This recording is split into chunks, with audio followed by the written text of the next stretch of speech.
Siamo a Villa Contarini, a Piazzola sul Brenta, in una delle ville più belle del Veneto.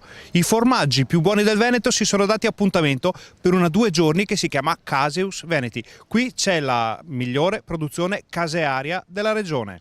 Nel Veneto sono attive oltre 2.700 aziende che hanno prodotto l'anno scorso più di 1 milione di tonnellate di latte di altissima qualità, che per il 60% viene trasformato in formaggi DOP.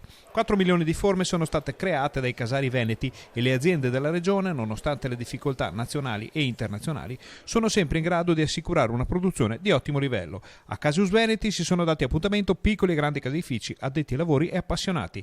Presente in prima fila il governatore Luca Zaia. Siamo una tra le regioni più produttive d'Italia, abbiamo 3.225 stalle, oltre 1 milione di tonnellate di produzione, abbiamo 8 formaggi DOP, l'85% del nostro latte prodotto viene trasformato in formaggi, dei quali il 65% sono denominazione. Quindi possiamo dire che la stalla veneta è una stalla che comunque va nella direzione della qualità estrema. 49 formaggi premiati su un totale di 500 in gara, con una preponderanza di medaglie per le produzioni trevigiane e vicentine. 38 le categorie che definiscono diverse stagionature, lavorazioni, altitudini, denominazioni e tipologie di latte, che a loro volta vanno a dipingere un vero universo caseario, il quale affonda le radici nella cultura e nella storia di ogni angolo del Veneto. C'è però qualcosa che accomuna chi lavora nel settore lattiero-caseario.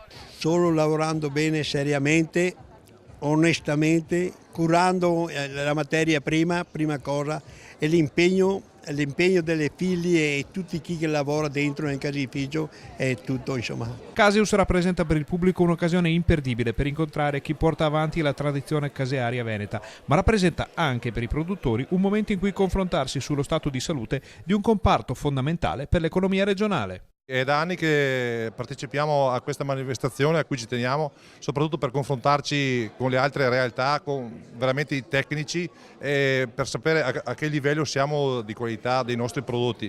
È da anni che continuiamo ad arrivare fra i primi, anche quest'anno siamo sul podio per sempre avere prodotti d'eccellenza.